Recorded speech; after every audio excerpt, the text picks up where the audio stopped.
या भाऊच्या गाडीचा दूर. गाईज आज नवीन विषय झाला. मी बाहेर आलो आणि मी चावीच आणली नाही बाहेर.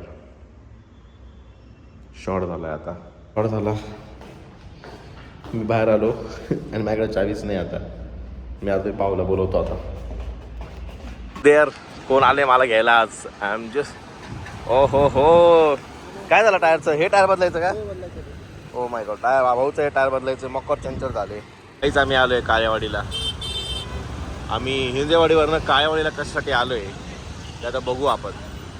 येस काहीच आम्ही आलो हिंजेवाडीवरनं काळेवाडीला फक्त भाऊचा टायर बदलायला.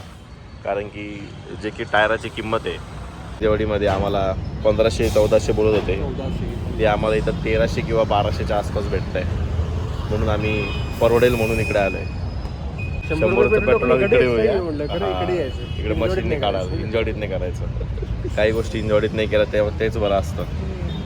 भाऊच्या गाडीच्या टायराला 5 पंक्चर आहे. आम्ही आत्ता मोजले.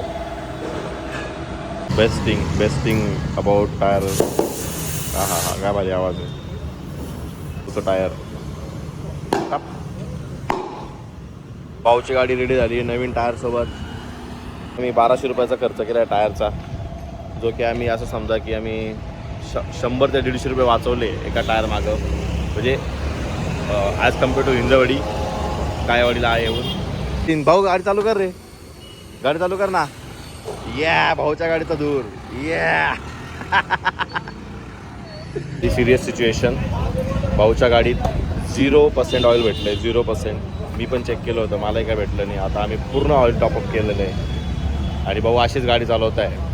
आणि भाऊ मेकॅनिकल इंजिनियर आहे. काय करावं आता. खूप जास्त खर्च झाला आहे आमचा. भाऊचा जवळजवळ किती रुपये खर्च झाला? 1500 रुपये खर्च आला. तर आमचा बजेट आता हल्ला आहे. मी आलो आहे दाबेली खायला. कृष्णा कच्ची दाबेली. आमची सगळ्यात आवडती दाबेली. भाऊची पण माझी पण. इवन ह्या जे त्याच्या एरियात जे पण लोक राहतात हिंजवडी फेज 1 एरियात त्यांना ही दाबेली नक्की माहीत असेल. मला तर सगळ्यात जास्त आवडते. तुम्हाला माहीत नाही किती आवडते काही नाही. दाबेली संपू आणि निघू आपल्या घरी.